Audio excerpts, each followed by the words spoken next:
Hello ଦର୍ଶକ ବନ୍ଧୁମାନେ, ମୋ ନାଁ ହେଉଛି ଅଙ୍କିତ। ଏହି କାହାଣୀଟି ଆମ ପାଖକୁ ଆମର ଜଣେ ଭାଇ, ନାଁଟି ତାଙ୍କର ଅମିତ, ସେ ଆମ ପାଖକୁ ପଠାଇଛନ୍ତି।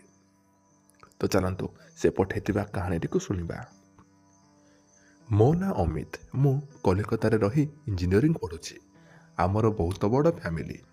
ବାପା ବିଜନେସ୍ କରନ୍ତି, ଆମେ ଯାଜପୁରରେ ରହୁ। ମୁଁ ଇଞ୍ଜିନିୟରିଂରେ ନାମ ଲେଖିବା ପରେ ମୋ ବୋଉ ମୋ ଖାଇବା ପିଇବା ଖବର ବୁଝିବା ପାଇଁ ଏବଂ ମୋର ଯତ୍ନ ନେବା ପାଇଁ ମୋ ସାଙ୍ଗରେ କଲିକତା ଚାଲି ଆସିଲା। କଲିକତାରେ ଆମେ ଘର ଭଡ଼ା ନେଇ ରହିଲୁ। ଆମେ ଯେଉଁ ଘର ଭଡ଼ା ନେଇ ରହିଲୁ ସେଇଟା ବହୁତ ବଡ଼ ଘର। ଘର ମାଲିକ ତା'ର ପୁରା ଘରଟାକୁ ଆମ ଭରସାରେ ଛାଡ଼ିଦେଇ ତା ପରିବାର ସହିତ ଦିଲ୍ଲୀରେ ରହୁଥିଲା। ବାପା ମଝିରେ ମଝିରେ କାମ ପଡ଼ିଲେ କଲିକତା ଆସନ୍ତି। ଆମ ପାଖରେ ଦିନେ ଅଧେ ରହି ଫେରିଯାଆନ୍ତି। ବାପା ଆସିଲେ ବୋଉ ବହୁତ ଖୁସି ହୁଏ, ଅଧିକ ଦିନ ରହିବାକୁ କୁହେ। କିନ୍ତୁ ବାପାଙ୍କର କାମ ହେତୁ ବାପା ରହିପାରନ୍ତି ନାହିଁ। ସେଥିପାଇଁ ବୋଉ ତାଙ୍କ ଉପରେ ସବୁବେଳେ ରାଗୁଥାଏ ଆଉ ରୁଷୁଥାଏ। ମୁଁ ରାତିରେ ବହୁତ ସମୟ ପର୍ଯ୍ୟନ୍ତ ପାଠ ପଢ଼ୁଥିଲି। ବହୁତ ସମୟ ପାଠ ପଢ଼ି ବୋରିଂ ହୋଇଗଲେ ମୋ ଲ୍ୟାପଟପ୍କୁ ଖୋଲି ଇଣ୍ଟରନେଟ୍ରେ ସର୍ଚ୍ଚିଂ କରି ମୁଁ ଖରାପ ଭିଡ଼ିଓ ଦେଖୁଥିଲି। ଏଇଭଳି କାହାଣୀ ସବୁ ଶୁଣୁଥିଲି। ମୋତେ ମା ପୁଅର କାହାଣୀ ଓ ଭିଡ଼ିଓ ବେଶୀ ଭଲ ଲାଗୁଥିଲା। ଏହାପରେ ବୋଉ ପ୍ରତି ମୋର ଦୃଷ୍ଟିଭଙ୍ଗୀ ବଦଳିଗଲା ଏବଂ ମୁଁ ବୋଉ ଉପରେ ନଜର ପକାଇଲି। 42 ବର୍ଷ ବୟସରେ ବି ବୋଉ ପୁରା ମସ୍ତ ଥିଲା। ତା ଦେହକୁ ଦେଖି ମନେ ପକାଇ ମୁଁ ସବୁଦିନ ମୋର ହଲାଉଥିଲି। ମୁଁ ସକାଳ 9ଟା ସମୟରେ ଜଳଖିଆ ଖାଇ କଲେଜ ଯାଉଥିଲି ଏବଂ ଅପରାହ୍ନ 5ଟା ବେଳେ ଫେରୁଥିଲି। ସେଥିପାଇଁ ବୋଉ ଡେରିରେ ଅର୍ଥାତ୍ ଦିନ 1ଟାଏ ବେଳକୁ ରୋଷେଇ ଆରମ୍ଭ କରୁଥିଲା, ଯାହାଫଳରେ ମୋ ଫେରିବା ପର୍ଯ୍ୟନ୍ତ ଖାଇବା ଗରମ ରହୁଥିଲା। ଦିନେ ମୁଁ କଲେଜରୁ ଦିନ ପ୍ରାୟ 1ଟାଏ ପାଖାପାଖି ଘରକୁ ଫେରିଆସିଲି। ମୁଁ କଲିଂ ବେଲ୍ ଦବାଇଲି, କିନ୍ତୁ ବୋଉ ଶୁଣିଲା ନାହିଁ। କିଛି ସମୟ ପର୍ଯ୍ୟନ୍ତ ଠିଆ ହୋଇ ମୁଁ କଲିଂ ବେଲ୍ ଦବାଇବା ପରେ ବୋଉ ନ ଆସିବାରୁ ମୁଁ ଡୋର୍ରେ ଜୋରରେ ଧକ୍କା ମାରିଲି। ଡୋର୍ ଖୋଲିଗଲା। ମୁଁ ଯାଇ ମୋ ବ୍ୟାଗ୍କୁ ଟେବୁଲ୍ ଉପରେ ରଖିଥିଲି। ବହୁତ ଗରମ ଲାଗୁଥିବାରୁ ମୁଁ ମୋର ସବୁ ଖୋଲି ପକାଇଲି ଆଉ ଟାୱେଲ୍ଟିଏ ଗୁଡ଼େଇ ହୋଇ ଗାଧୋଇବାକୁ ଚାଲିଗଲି। ମୁଁ ଭାବୁଥିଲି ବୋଉ ବୋଧେ ରୋଷେଇ ଘରେ ଖାଇବା ରାନ୍ଧୁଛି। ମୁଁ ଗାଧୁଆ ଘର କବାଟ ଖୋଲିଦେଇ ଭିତରକୁ ପଶିଯାଇ ଦେଖିଲି ବୋଉ ଦେହରେ କିଛି ନ ପିନ୍ଧି ଖୋଲା ହୋଇକି ଗାଧୋଉଛି। ସାୱାର ଖୋଲା ହୋଇଛି। ବୋଉର ଦେହରେ ବୁନ୍ଦା ବୁନ୍ଦା ପାଣି ଲାଗିଛି। ଏ ଦୃଶ୍ୟ ଦେଖି ମୋର ପୁରା ଶକ୍ତ ହୋଇ କପଡ଼ାକୁ ତମ୍ବୁ ଉପରେ ଟେକିକି ଠିଆ ହୋଇଗଲା। ବୋଉ ମୋତେ ଦେଖି ହଡ଼ବଡ଼େଇଗଲା। ସେ ତା ଦୁଇ ଗୋଡ଼କୁ ଯୋଡ଼ି ତା'ର ସେଇ ଜଙ୍ଗଲ ଭର୍ତ୍ତି ଜିନିଷକୁ ଉପରୁ କପଡ଼ା ଟାଣି ଆଣି ତା'ର ଲୁଚାଇବାକୁ ଚେଷ୍ଟା କଲା ଆଉ ତା'ର ଛାତିକୁ ମଧ୍ୟ ଲୁଚାଇବାକୁ ଚେଷ୍ଟା କଲା। ବୋଉ ଭାବୁଥିଲା ମୁଁ 4ଟା ବେଳେ ଫେରିବି, ସେଥିପାଇଁ ସେ କିଛି ନ ପିନ୍ଧି ଗାଧୋଉଥିଲା ଏବଂ ଗାଧୁଆ ଘରକୁ କେବଳ ତଳବାଲା କପଡ଼ା ନେଇଥିଲା। ବୋଉ ତରତର ହୋଇ ଗାଧୁଆ ଘରୁ ବାହାରେ ଯିବା ପାଇଁ ଡୋର୍ ଆଡ଼କୁ ଗଲା। ମୁଁ ଡୋର୍କୁ ବନ୍ଦ କରି ଦେଇକି ଉପର ହୁକ୍ ଦଗେଇଦେଲି। ବୋଉର ଉଚ୍ଚତା ମୋଟେ 5 ଫୁଟ 2 ଇଞ୍ଚ ହୋଇଥିବାରୁ ଡୋର୍ ହୁକ୍ ପର୍ଯ୍ୟନ୍ତ ବୋଉର ହାତ ପହଞ୍ଚି ପାରିଲା ନାହିଁ।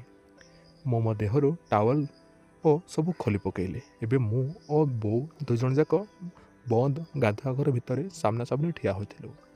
ମୋ ବୋଉକୁ କଷି କରି ମୋ 2 ବାହୁ ଭିତରେ ଜାବୁଡ଼ି ଧରିଲି। ବୋଉ ଭିଡ଼ିମୋଡ଼ି ହେଲା, ହେଲେ ମୁଁ ବୋଉକୁ ଛାଡ଼ିଲି ନାହିଁ।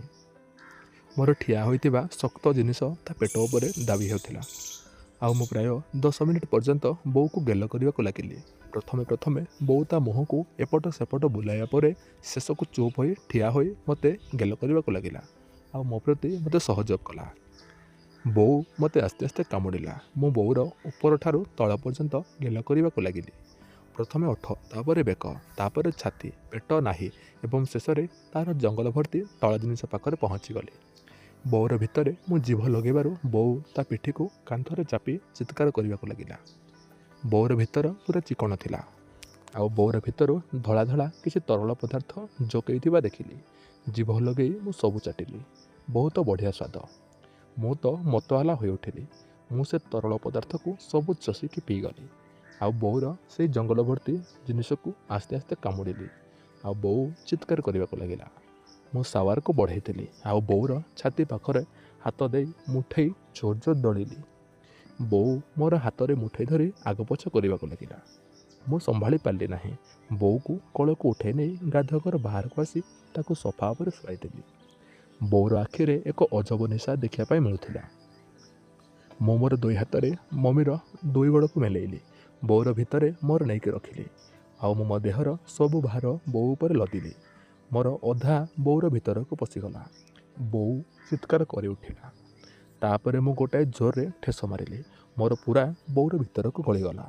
ବୋଉ ଚିତ୍କାର କରି ଉଠିଲା, ବାହାର କର। ଏଭଳି ମୋତେ ବହୁତ ଗାଳି କଲା। ଆଜି ମୋତେ ମାରି ପକେଇଲୁ। ମୁଁ ବୋଉର ମୁହଁରୁ ପ୍ରଥମ ଥର ପାଇଁ ଏଭଳି ଗାଳି ଶୁଣିଲି।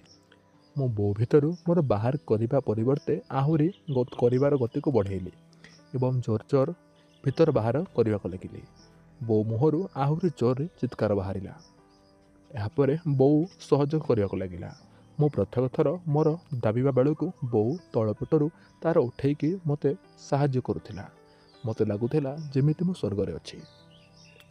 ମୋର ଗୋଟାକ ଯାକ ବୋଉର ଭିତରକୁ ପଶି ଯାଉଥିଲା। ବୋଉ ବହୁତ ଖୁସି ହେଉଥିଲା ଏବଂ ଚିତ୍କାର କରୁଥିଲା, ଆରେ ମୋ ରାଜା, ମୋତେ କର, ଜୋରରେ କର, ଆହୁରି ଜୋରରେ ଠେସ ମାର। ତୁ ଆଜି ମୋର ଶୋଷକୁ ମେଣ୍ଟେଇ ଦେ। ତୁ ମୋ ରାଜା। ମୋର ବହୁତ ଦିନ ହେଲାଣି ଶୋଷିଲା ଅଛି। ଆଜି ମୋର ପୁରା ଫଟେଇ ଦେ। ଏହା ଶୁଣି ମୁଁ ଆହୁରି ଜୋର ଜୋର ବୋଉକୁ ଶାନ୍ତି କରିବାକୁ ଲାଗିଲି। ଘର ଭିତରଟା ବୋଉର ଚିତ୍କାରରେ ପୂରି ଉଠୁଥିଲା। ଆଉ କିଛି ସମୟ ପରେ ଏକା ସମୟରେ ବୋଉର ଭିତରୁ ପାଣି ଆଉ ମୋର ପାଣି ବାହାରିଲା। ଆମେ ଦୁହେଁ କୁଣ୍ଢାକୁଣ୍ଢି ହୋଇକି ଶୋଇଗଲୁ। ମୋର ଇଞ୍ଜିନିୟରିଂ ପଢ଼ା ଶେଷ ହେବା ପର୍ଯ୍ୟନ୍ତ 4 ବର୍ଷ ବୋଉ ମୋ ପାଖରେ ରହିଲା। ଆମେ ଦୁହେଁ ଅଲଗା ଅଲଗା ରୁମ୍ରେ ଶୋଇବା ପରିବର୍ତ୍ତେ ଗୋଟିଏ ରୁମ୍ରେ ଶୋଇଲୁ। ରାତିରେ ଶୋଇବା ପୂର୍ବରୁ ମୋ ଲାପଟପ୍ରେ ଆମେ ଖରାପ ଭିଡ଼ିଓ ଦେଖୁଥିଲୁ। ମା ପୁଅର ଯୌନ ସମ୍ପର୍କ ଭିଡ଼ିଓ ଦେଖିବାକୁ ବୋଉ ବହୁତ ଭଲ ପାଉଥିଲା। ପ୍ରତିଦିନ ମୁଁ ବୋଉକୁ 3ରୁ 4 ଥର ଶାନ୍ତି କରୁଥିଲି। ଯେତେବେଳେ କହିଲେ ବି ବୋଉ ମୋତେ କରିବାକୁ ଦେଉଥିଲା, କେବେ ବି ମନା କରୁନଥିଲା। ମୁଁ ତାକୁ ବିଭିନ୍ନ ଷ୍ଟାଇଲରେ କରୁଥିଲି। ତାର ପଛରେ କରିବା ବୋଉର ପସନ୍ଦ ନହେଲେ ବି ମୁଁ ଯେବେ ଚାହୁଁଥିଲି ସେ ମନା କରୁନଥିଲା। ଦିନେ ରାତିରେ ବୋଉକୁ କରିବା ବେଳେ ମୋ ବୋଉ କହିଲା, ସତରେ ପୁଅ, ତୋତେ ଛାଡ଼ି ମୁଁ ଦିନଟାଏ ବି ରହିପାରିବିନି। ମୁଁ କହିଲି, ବୋଉ, ମୋତେ ଛାଡ଼ି ରହିବା ପାଇଁ ତୋତେ କିଏ କହିଛି ଯେ? ମୁଁ ତୋତେ ସବୁଦିନେ ମୋ ପାଖରେ ରଖିବି। ମୋ କଥା ଶୁଣି ବୋଉ କହିଲା, ତୁ ବାହା ହେବା ପରେ ମୁଁ କ'ଣ ତୋ ପାଖରେ ଏମିତି ରହିପାରିବି? ମୁଁ କହିଲି, ହଁ, କାହିଁକି ନୁହେଁ। ତୁ ମୋ ପାଖରେ ରହିଲେ ମୋର ବାହା ହେବା କ'ଣ ଦରକାର ଯେ? ମୋର ପଢ଼ା ଶେଷ ହେବା ପୂର୍ବରୁ କ୍ୟାମ୍ପସ୍ ସିଲେକ୍ସନରେ ମୋତେ ଚାକିରି ମିଳିଗଲା। ଆଉ ରେଜଲ୍ଟ ବାହାରିବା ପରେ ବାଙ୍ଗାଲୋରରେ ମୋର ପୋଷ୍ଟିଂ ମିଳିଗଲା। ମୋ ବୋଉକୁ ମୋ ସାଙ୍ଗରେ ନେଇ ବାଙ୍ଗାଲୋର ଚାଲିଗଲି। ସେଠାରେ ଆମେ ଗୋଟିଏ ଘର ବେଡ଼ରୁମ୍ ବାଲା ଫ୍ଲାଟ୍ଟିଏ ଭଡ଼ା ନେଇ ବୋଉ ଓ ମୁଁ ସେଠାରେ ଆମେ ସ୍ୱାମୀ ସ୍ତ୍ରୀ ଭଳି ଚଳିଲୁ। ଆଉ ବୋଉ ଆଉ ମୁଁ ଆମେ ଖୁବ୍ ଆନନ୍ଦମୟରେ ଜୀବନ କାଟିଲୁ। ସେଦିନଠାରୁ ଯେତେବେଳେ ଆମକୁ ବୋଉ ମଉକା ମିଳେ ଆମେ 2 ଜଣ ପୁରା ଶାନ୍ତି ହୋଇଯାଉ।